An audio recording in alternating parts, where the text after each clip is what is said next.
السلام عليكم. اللهم صل وسلم على سيدنا محمد وعلى آله وصحبه أجمعين.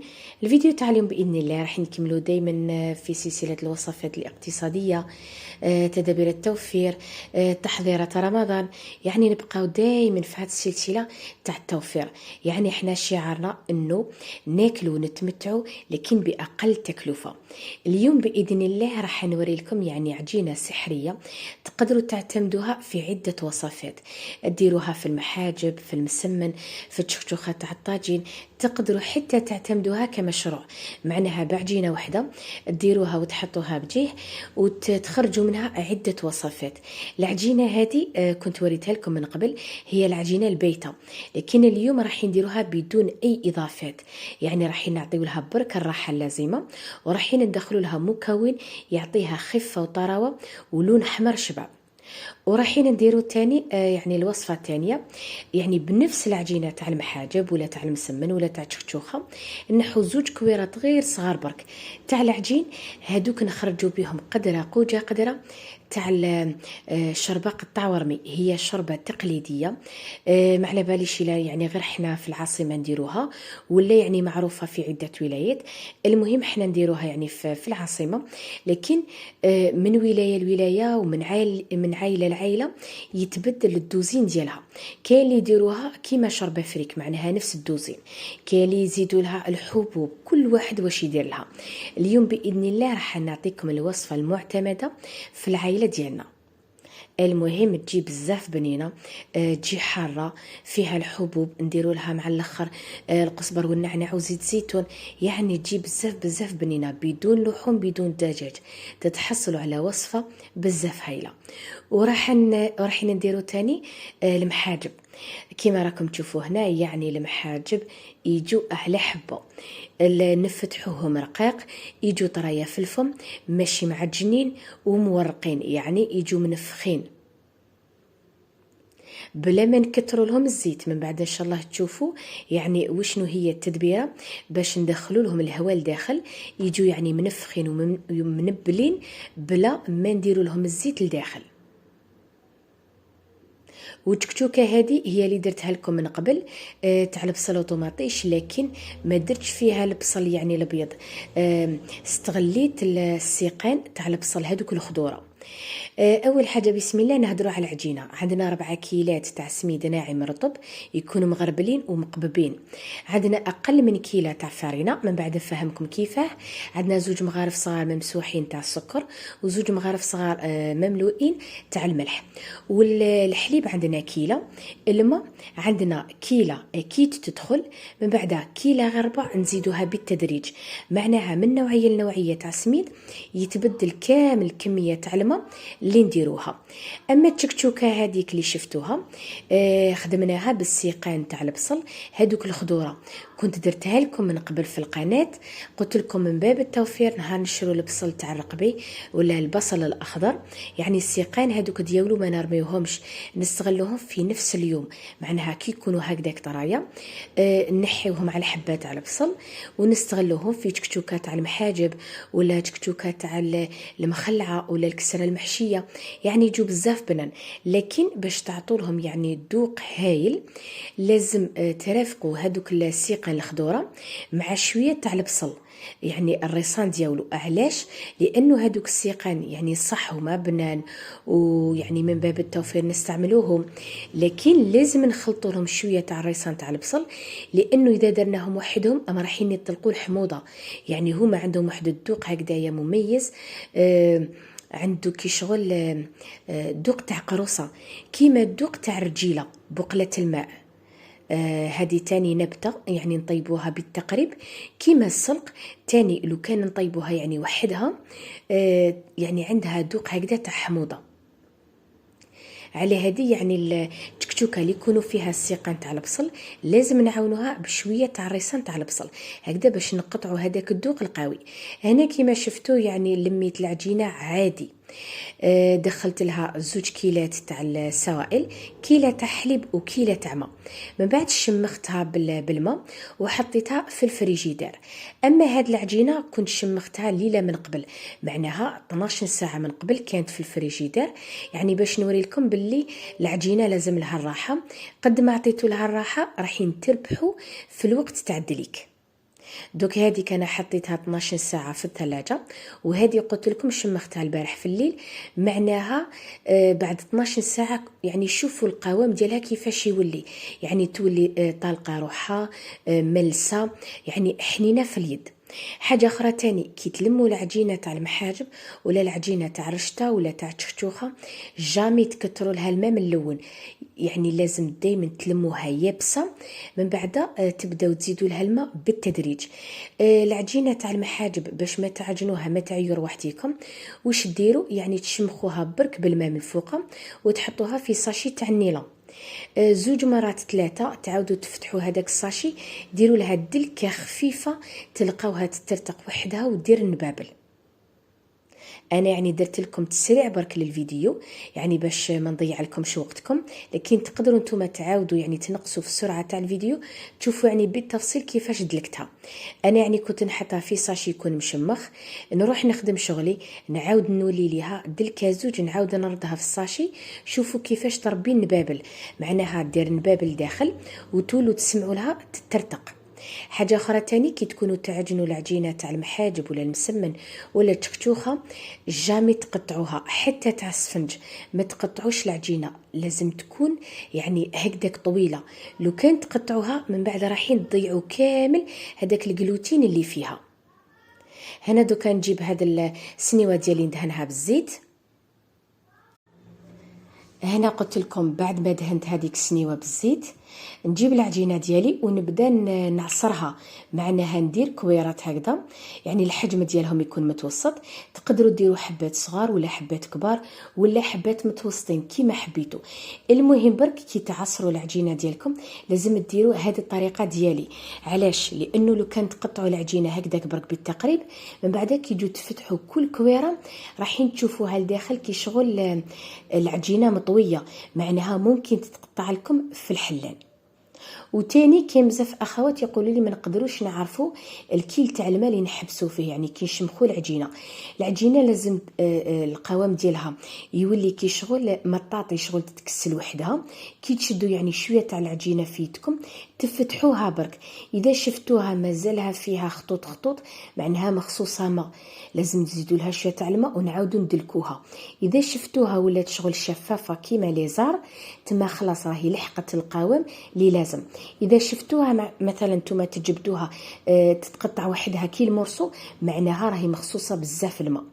هنا دوك العجينه ديالي بعد ما يعني قرصتها هكا، هي من الافضل تخلوها ترتاح، لكن انا كنت مزروبه كان لازم نكمل المونتاج، معناها قلت لكم انا يعني التصوير ديالي مرتبط بالوقت ديالي وبالمسؤوليه ديالي. نهار مثلا يكون عندي الوقت هاد يعني بعد ما فصلتها كويرات نزيد نخليها حوالي ساعه 2 3 فوق البوطاجي، من بعد نفتحها. كل ما تخلوا العجينه ديالكم ترتاح كل ما تعطيكم الطوع كي تفتحوها.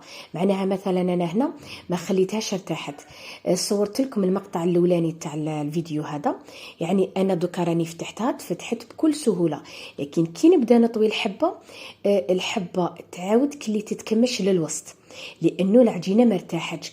لكن يعني بعد ما بديت نكمل الحبات يعني في التصوير كي بديت نفتحهم بدات العجينه يعني تاخذ الطوع، معناها انا نطويها تقعد محافظه على شكلها، معناها الحبه تاع المحاجب ولا تاع المعارك تبقى محافظه على المربع ديالها ما تعاودش تتكمش. وتاني كي تفتحوا العجينه ديالكم وتطويوها من الافضل هذوك الطرف يكونوا رقاق، لو كان تخليوهم خشين من بعد يجيكم معجنين بعد الطيب. لازم تفتحوها، معليش الحبه الاولى الثانيه تتقطع معليش، المهم حاولوا كيفاش يعني تريكوبيريو هذاك التقطاع ولا الحواف ديالها يكونوا رقاق، لانه لو كان تخلوهم خشين قلت لكم راح يجيكم معجنين من بعد ما يجيكمش بنان.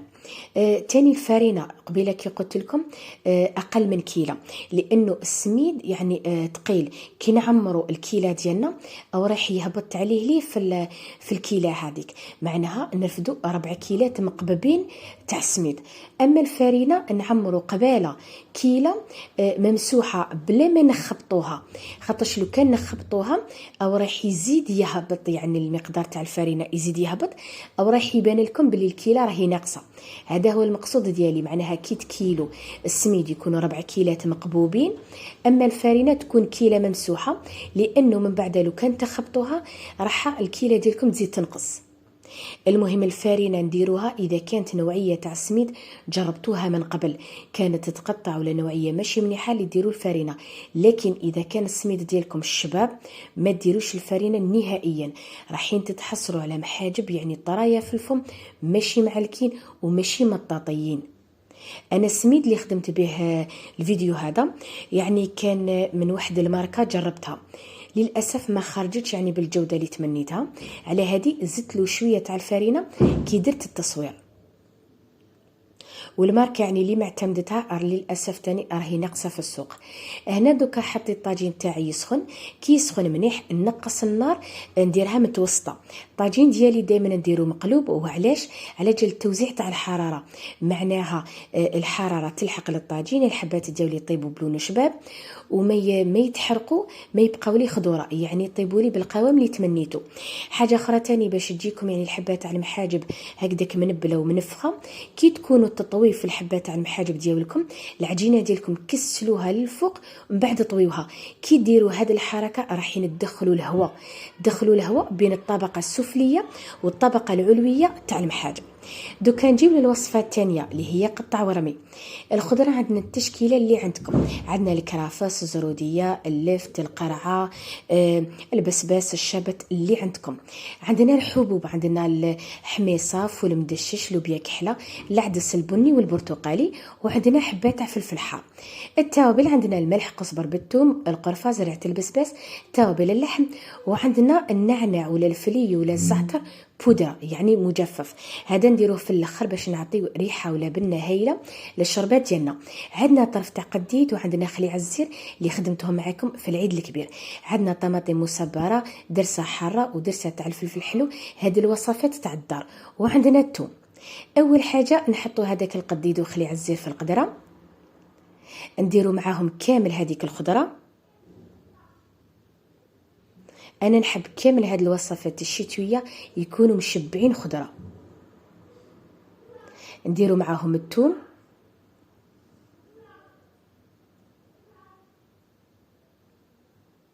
ونديروا زرعه البسباس يعني باش تتفتح في القدره، ونديروا الملح باش يعاون هذيك الخضره يعني باش تتقلى وتذبل. تقولوا لي درتي القديد، على بالي درت يعني الطرف الصغير، وراح ندير يعني قدره الله يبارك كبيره. على هذه يعني راني مطلعه حساباتي على الملح. دائما في القدره الكبيره ندير الطرف تاع قديد مع نص مغرف كبيره تاع الملح، بلا ما نشمخ القديد هذاك ولا نحيلو الملح ديالو، يعني نخليه على حاله. هنا بعد ما دبالت شويه هذيك الخضره درت عليها كامل هذوك الحبوب اللي كون غسلتهم من قبل، الحميصه والفول مدشش واللوبيا الكحله، هذوك مشمخين يعني الليله من قبل. اما العدس البرتقالي والرمادي عادي يعني هذوك يتغسلوا برك. هنا دوك نضيف يعني كامل الدرسات، طماطم المصبره، الحبات تاع فلفل حار، كلش كيف كيف، ونمرق بالماء سخون باش نسهل يعني الطياب تاع الحبوب تاع ليه يطيبوا. دوكا نمرقها بالماء سخون حتى يعني للمستوى تاع اليدين تاع القدره، ولا يعني اقل بشويه لانه هذه القدره كبيره. من بعد نحط هذاك العود تاع الكرافس، نغلق الكوكوطه ونخليها حوالي ربع ساعه حتى يعني هذوك الحبوب كامل يطيبوا. في نفس الوقت عندي هاد 2 كويرات اللي بقاو لي من العجينه تاع المحاجب، يعني هادوما اذا فتحتهم على خطره، يعني كل وحده فتحتها على خطره، راح نتحصل على شوربه تاع قطع ورمي يكونوا الطرف اللي فيها خشان، يعني يكونوا ملحمين في الفم. لكن اذا حبيتوهم يعني رقاق في الفم يكونوا تاع يعني كما نقولوا يزلقوا وحدهم، من الافضل هاد الكويرات تقسمهم على 3، وتفتحوهم كيما تفتحوا العجينه تاع يعني الحبه تاع المحاجب عادي، تفتحوهم كامل. كاين زوج طرق يعني باش تحطوهم في المرقه. كاين الطريقه تاع كيما يسموها في العاصمه، كاين اللي يسموها طريقه الحايك، وكاين اللي يسموها طريقه البنيقه.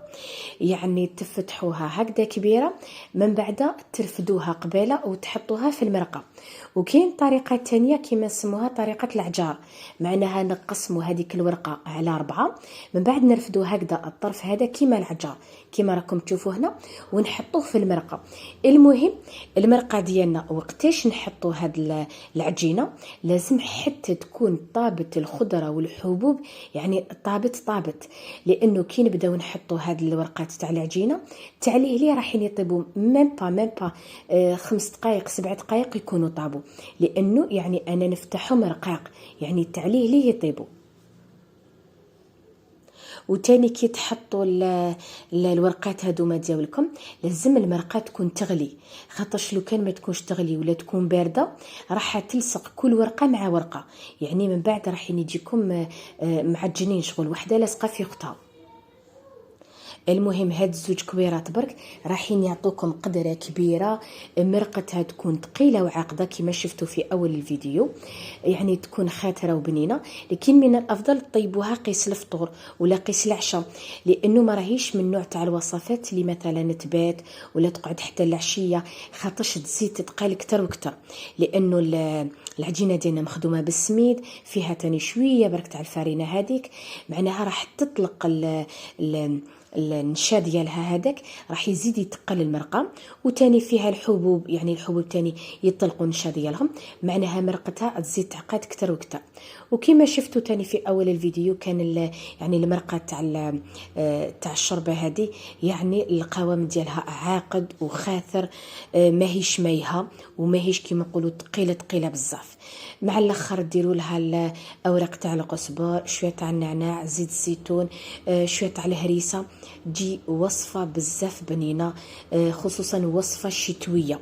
وبخصوص المحاجب ولا المعارك كما نقولوا المسمن ولا التشخشوخه، العجينه هذه ممكن تعتمدوها مشروع.